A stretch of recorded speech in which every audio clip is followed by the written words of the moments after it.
सत्संग तभी लाभ देगा जहां अर्थ की प्रधानता करके भगवत चर्चा की जाती है, मान प्रतिष्ठा की प्रधानता करके भगवत चर्चा की जाती है। उस भगवत चर्चा का प्रभाव नहीं पड़ता है, बिल्कुल नहीं पड़ता है।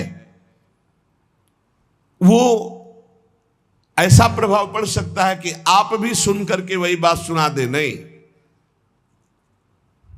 जब वक्ता का उद्देश्य श्री कृष्ण और श्रोता का उद्देश्य श्री कृष्ण आराधना के लिए ही भले सकामता हो, पर श्री कृष्ण आराधना के लिए, परिवार श्री कृष्ण है, हमारा कर्तव्य श्री कृष्ण के लिए है, तो हे श्री कृष्ण साईं इतना दीजिए जामे कुटुंब समाए, मैं भी भूखा ना रहूं और साधु न भूखा जाए। चलो ऐसी कामना करके तो वो श्रोता और वक्ता दोनों परम पद के अधिकारी होते हैं।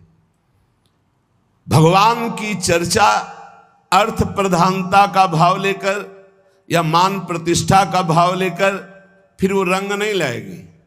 सूत जी सुना रहे हैं, 88,000 ऋषि सुन रहे हैं। क्या सूत जी का भेंट क्या है? इतने बड़े बड़े महात्मा पुलकित हो रहे भगवत चर्चा सुन के, ये देख के सूत जी महाराज पुलकित हो रहे। श्री सुखदेव जी भगवान की चर्चा कर रहे हैं, परीक्षित का परम कल्याण, और न जाने कितने ब्रह्म ऋषि बैठ करके सुन रहे हैं। गोकर्ण जी चर्चा कर रहे हैं, धुंधकारी का परम कल्याण, न जाने कितने महाभागवत बैठकर भगवत चर्चा कर रहे हैं। सत्संग जो केवल प्रभु के लिए किया जाए उसे कहते हैं। सत्संग का उद्देश्य स्वांतः सुखाय तुलसी रघुनाथ गाथा, भगवान के पावन जस, भगवान के सिद्धांतों का वर्णन केवल भगवत प्राप्ति के लिए। सत्संग उसी में स्वाध्याय, उसी ग्रंथ का नित्य स्वाध्याय करे जो इष्ट की प्रीति बढ़ाता है। हर वृत्ति अपने इष्ट से जुड़ जाए उसे योग कहते हैं। परमात्मा में चित्त वृत्ति का पूर्ण रूप से समाहित हो जाना, स्थिर हो जाना, इसे योग कहते हैं। अगर शारीरिक क्रिया केवल योग की जाए तो शरीर स्वस्थ रहेगा, लेकिन मन अस्वस्थ रहेगा, क्योंकि मन विषयों का चिंतन करने वाला है और विषय दुख योनया है, तो विषयों का चिंतन करने वाला मन अशांत रहेगा। इसलिए विषय चिंतन त्याग करके बार बार मन को अपने इष्ट में लगाएं, प्रभु में लगाएं, तो सच्चा योग हो जाएगा। तेषाम सतत युक्ता नाम भजताम प्रीति पूर्वकम ददामि बुद्धि योगम तम येन माम उपयांति। तो हम अपने अनुकूल जो इष्ट के भावना को बढ़ाता चला जाए, ये हमारे अनुकूल है। हमारे अनुकूलता किसको लेकर के है? श्री कृष्ण अनुकूल लेन, श्री प्रियानुकूल लेन, आराध्य देव के अनुकूल। तो हम ऐसे ही ग्रंथों को पढ़ें, ऐसे ही सिद्धांतों को समझें जिससे हमारे इष्ट की प्रियता बढ़े। सत्संग और स्वाध्याय बहुत संभल कर करें। सत्संग ऐसे संत का जिसके श्रवण मात्र से भोगों से वैराग्य और भगवत अनुराग बढ़े, अपनी असत वासनाओं का त्याग करके सत मार्ग में हमारा मन दौड़ने लगे, उसे सत्संग प्राप्त हुआ है। स्वाध्याय अपने इष्ट की प्रीति प्रदान करने वाले शास्त्र से। और सातवां, पूर्ण इष्ट का भरोसा और कृपा पर दृढ़ विश्वास करके निश्चिंत हो जाना। हमारी हो गई, भगवत प्राप्ति हो गई, ये बात आ गई, भगवत प्राप्ति हो, विश्वास कर लो। ये विश्वास तभी होगा।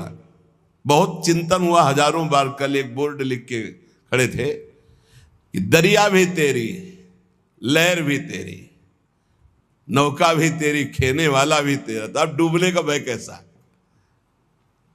बोर्ड लिए कोई महाभागवत जन से लिख के, बहुत हजारों बार चिंतन हुआ। क्या बात है, दरिया भी तेरी क्योंकि तू ही दरिया बना है, लहर भी तेरी क्योंकि उस दरिया की लहर भी तू ही है, भव समुद्र भी तू है, भव समुद्र की लहर भी तू है, और इसकी नौका भी तू है पार, और पार करने वाला खिवैया भी तू है। अब मुझे डूबने का भय क्या, क्योंकि दरिया भी तू है, लहर भी तू है, केवट भी तू है, नौका भी तू है, अब क्या डूबने का भय। दृढ़ विश्वास, हमारा काम हो गया, भगवान की शरण मिल गई। ये बहुत बड़ी बात है। बड़ी बड़ी समस्याओं को ऐसे चट से हटते देखा है दृढ़ विश्वास में। पक्का, बिन विश्वास भगत नहीं ते बिन द्रवहीन राम, राम कृपा बिन सपन्यु जीवन लह विश्राम। दृढ़ विश्वास अपने आराध्य देव पर, बहुत बड़ी ये, इसीलिए 7वां सूत्र आखिरी, दृढ़ विश्वास अपने इष्ट देव का, हम पर अपार कृपा है, हमारे प्रभु निश्चित कृपा करके भगवत प्राप्ति करें, निश्चित। अब हमें कोई डर नहीं, अपने प्रियाजू के भरोसे पे हो जाना, ये दृढ़ बात है।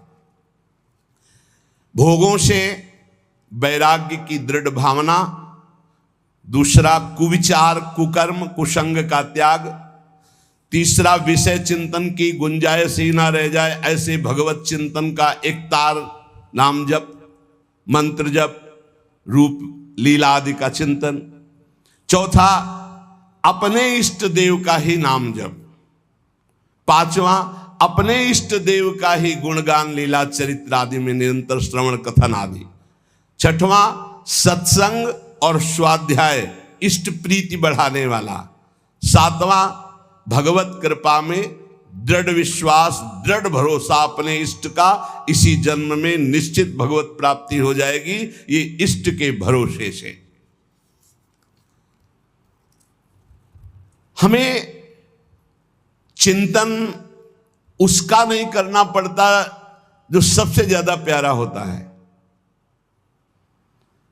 उसका कभी चिंतन नहीं करना पड़ता, स्वाभाविक चिंतन होता है। जैसे शरीर, शरीर का कौन बैठकर ध्यान करता है, कौन नाम जप करता है, कौन चेष्टा करता है शरीर, और कब भूलता है? कभी नहीं भूलता।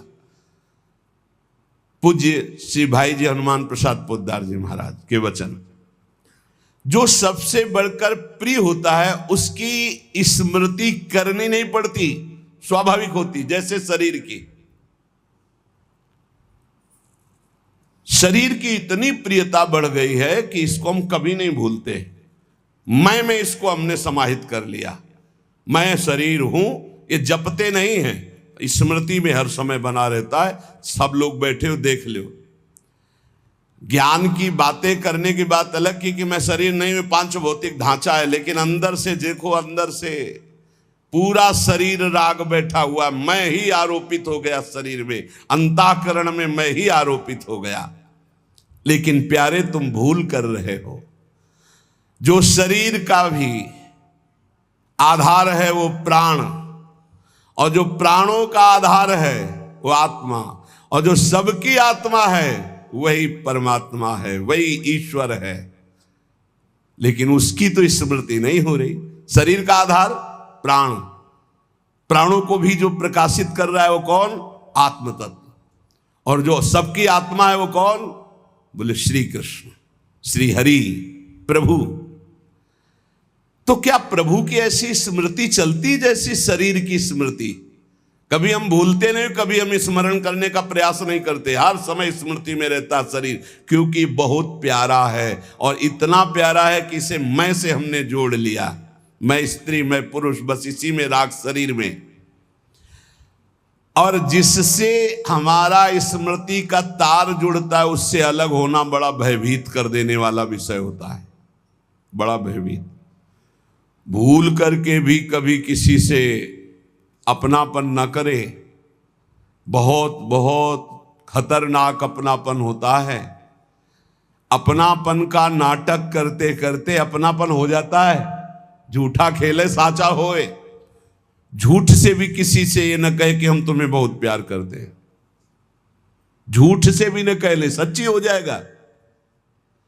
और अगर किसी शरीर से प्यार हो गया तो बिछुड़ेगा पक्का, क्योंकि बिछुड़ने वाला, फिर तुम्हारी दशा क्या होगी, फिर तुम्हारा हालत क्या होगा। आकाश की तरफ भरत जी देखते हैं तो उनको चंद्रमा में भी अपना हिरन दिखाई देता है, भूमि में देखते हैं तो उन खुर जो बने होते हैं हिरन, उनकी रज ले लेकर छाती से लगाते हैं तो उनको शांति मिलती है। ये मेरे मृग शावक के चरण चिन्ह है। इतना प्यार, इतना अपनापन। तो इस शरीर से जो अपनापन हो गया वह